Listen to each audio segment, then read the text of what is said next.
अक्सर आपने सुना होगा या विज्ञापन के माध्यमों से या डॉक्टर से या अपने घर के लोगों से और इसको महसूस भी किया होगा। धूम्रपान यानी कि सिगरेट, बीड़ी, ये सब सेहत के लिए हानिकारक है। इससे फेफड़ों में प्रॉब्लम आती है और ये बात सही भी है। लेकिन अगर मैं कहूं कि कोई व्यक्ति है जिसने जीवन में अपने कभी सिगरेट को, बीड़ी को, धूम्रपान को हाथ नहीं लगाया, वो भी इस समस्या से जूझ रहा है, तो क्या आप मानेंगे? बट ऐसा है। इसकी सिर्फ एक वजह है, क्योंकि वो दिल्ली में रह रहा है और दिल्ली की हवा में सांस ले रहा है। जी हाँ, भारत की राजधानी दिल्ली। अभी उसका वायु प्रदूषण इतना हाई हो चुका है, इतना बढ़ चुका है कि वहां सांस लेना धूम्रपान पीने से अधिक खतरनाक हो चुका है। जी हाँ, उसकी हवा इतनी बेकार हो चुकी है कि वहां धूम्रपान से जो नॉर्मल व्यक्ति जो वहां सांस ले रहा है, वो एक बार में अगर आप ऐसे समझे तो 10 से 20 सिगरेट पी रहा है सिर्फ सांस लेने से।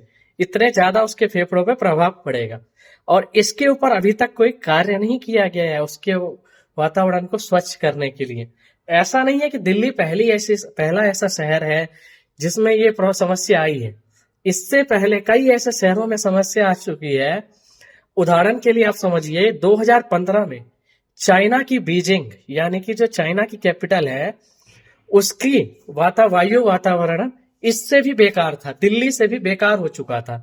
लेकिन चाइना ने उसके ऊपर कार्य किया और 8 से 9 सालों में इसको 70% तक कम कर लिया। उन्होंने बेसिकली जो काम किया वो ये था कि सबसे पहले उन्होंने ये जानने की कोशिश की कि ये वायु प्रदूषण हो किस वजह से रहा है।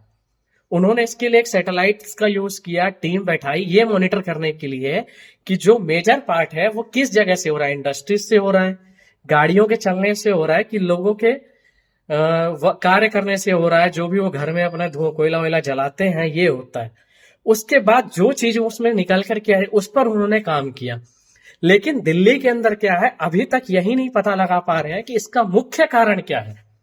अगल बगल के शहरों में जहां इंडस्ट्रीज है वहां से आता धुआं है, या सड़कों पे जो गाड़ियां दिन पर दिन बढ़ती जा रही हैं उनसे आता धुआं है, या क्या है। लेकिन मेजर कारण यही पता लग रहे हैं कि अगल बगल इंडस्ट्रीज हैं, उनके धुएं या उनके केमिकल्स वगैरह।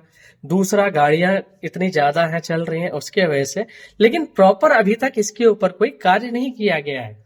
कोई प्रॉपर इसके ऊपर एक टीम बना करके ये नहीं देखा गया कि मेजर सोर्स क्या है, मेजर सोर्स क्या है, किस वजह से कितना % पॉल्यूशन हो रहा है। जब तक आप ये नहीं देखोगे तब तक आप उस पर कार्य कैसे करोगे। सबसे पहले तो ये जानने की आवश्यकता है कि वो किस गतिविधि से कितना ये अवरोध हो रहा है, ये देखना पड़ेगा। तो सरकार को इसके ऊपर कार्य करने की आवश्यकता है। लेकिन यहां सरकार एक दूसरे पे ब्लेम लगाने में लगी है। कांग्रेस थी तो वो बीजेपी पे ब्लेम लगाती थी, फिर आम आदमी पार्टी पे, अब बीजेपी पे। अब तो केंद्र और राज्य दोनों में बीजेपी की सरकार है। अब तो इसके ऊपर कार्य होना चाहिए। धन्यवाद।